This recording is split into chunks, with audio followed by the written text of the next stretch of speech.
What's up YouTube, Capital G here. Got a really good and impressive Nekroz duel to show you guys, and generally when I see evenly matched, I don't associate that with Nekroz, but I think it actually makes a lot of sense. You see it in his opening hand. Nekroz don't really run traps inherently. Evenly matched is special because it can be used from the hand during either player's turn. Obviously, you already have Valkyries that can kind of mess with your opponent, and the mind games can be real. You see that he's playing not just evenly matched, but a lot of new cards. He's got the Gofu. Obviously, people play that as just kind of a one-card Decode Talker or a one-card Gaia Saver. Essentially, what I'm saying is a one-card Big Link Summon. So definitely can give Nekroz a little more power, especially helps you play through potentially something like Dimensional Barrier, which Nekroz don't have a lot of answers to. So one-card playmakers or one-card starters can definitely be useful in Nekroz. But just watch how he manages his resources so well throughout this duel, and he doesn't run out of cards. Maybe that's a tip to me, because when I run Nekroz, I tend to just like run out of cards really quickly if I don't draw my Wind Witch engine. Hell, maybe I should just dump the Wind Witch engine completely. He's facing off against Dark Magician at the top. Dark Magician, I still think, is a very strong deck. Just gotta keep that Eternal Soul protected. I don't know about Apple Magician Girl. In fact, I don't really like any of the Magician Girls except Chocolate. I think Chocolate's pretty good, but the rest of them, like, you just throw them out. You can have that unless you're running a pure Magician Girl build. So he activates Circle, which he has 2 of. Doesn't really get anything out of it. He goes straight for the evenly matched, and that was just that's just dirty, man. Evenly matched already being just an instant plus there. Taking out a copy of Dark Magic Attack, which was obviously a bluff, strips him of his only monster. He keeps the Dark Magical Circle, which I don't really get because you have another one in your hand. So what was the, like, I don't really get the heavy emphasis on keeping the first one on the field, but I mean, whatever, it's not me playing. All right, so he's gonna go Gofu. Then I believe he's actually, yeah, he's gonna go for Scoldy just to try and fix his hand here. And I was actually thinking he might try and like go for a Trishula play. You see that he's going to actually, well, first off, the Scoldy is going to be negated. Nobody's getting any power-ups because the copy of Unicorn is on the field. I believe he's gonna tribute that Ben 10 in his hand, which will obviously net him a search, and he still gets 2 more cards. He goes for Mistar Boy, and if you guys are wondering why he gave up the Valkyries and why he gave up his Colossalus for Mistar Boy, it does kind of seem questionable, especially because he already had the Maxi in his hand as a defensive card. Mistar Boy does actually float because Nekroz is obviously a water archetype. I mean, maybe you can make the argument that keeping the Valk on board, keeping the copy of Unicorn would be better, but you have to understand Dark Magician doesn't really go in its extra deck, and most people know that. So if you're playing against Dark Magician, you're not thinking, if I lock down the extra deck, I'm winning. You need to lock down Eternal Soul. Like, you need to lock down, you know, stuff like the Dark Magical Circle. So I think that he just top decked a Navigation. If he can potentially pull off Navigation, I think Dark Magician could probably find a way back in this duel. If you notice in the hands, both players have Max C's. I always love that when both players have Max C, because then you know shit can get kind of real.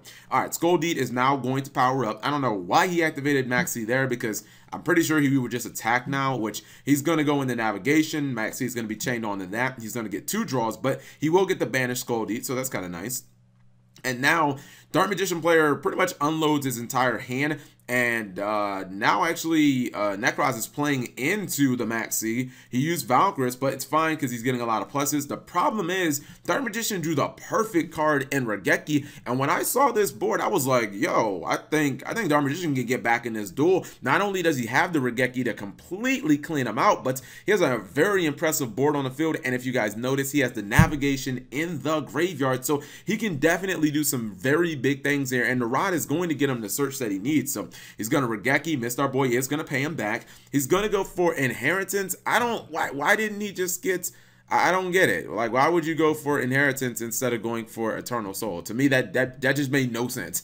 Like, Eternal Soul is clearly the card you want to go for, because then it allows you the ability to link summon, and you can kind of use your Dark Magicians recklessly. In fact, you should use them recklessly so that they can get into the graveyard, and you can constantly use your copy of Eternal Soul every turn. But hey, that was probably a misplay, but you know, it is what it is. So Dance Princess comes back, Valk hits the field, Sorceress is also going to activate, and this is what I mean by the resource management. Even though he's ritual summoning, he's not really losing any of his advantage. He brings back Sorceress, goes into Tornado Dragon. Well, you know what, now that I think about it, if he would have had Eternal Soul, actually, Would he have just lost just now? Well, maybe your Eternal Soul would have been... Nah, I guess he could have... Maybe he could have banished before he actually was able to drop the Tornado Dragon. Because if Tornado Dragon hits the field and you have Eternal Soul up, you're just fucked. But anyways, he is still... Well, he did use the copy of Navigation, but it didn't really stop him. He was able to play through. And now he's lost almost his entire field. That Chocolate Magician girl is not going to do him any favors.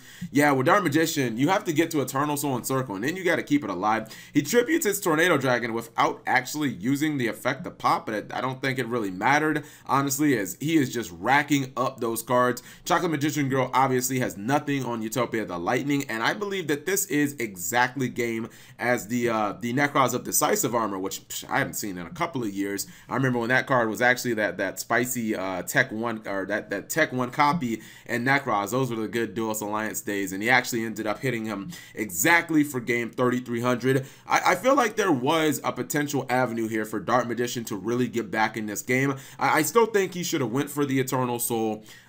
Maybe if he saw the 2 level 4 monsters on the field, immediately just go ahead and hit one of those. If you end up losing your Eternal Soul after that, then I mean, it probably just wasn't meant to be. And obviously, you bring back one of your Dark Magicians to you know, pop that level 4 monster, so that Tornado Dragon hopefully would have never actually hit the field. So if you guys are interested in seeing this Necroz deck, just give me 1 second. I'll go ahead and show you guys the deck list. So this is what the Necroz deck looks like on paper. Very interesting build, and I think that I like it a lot. It does a very good job of managing its resources and making sure that when you ritual summon, you don't actually go neg.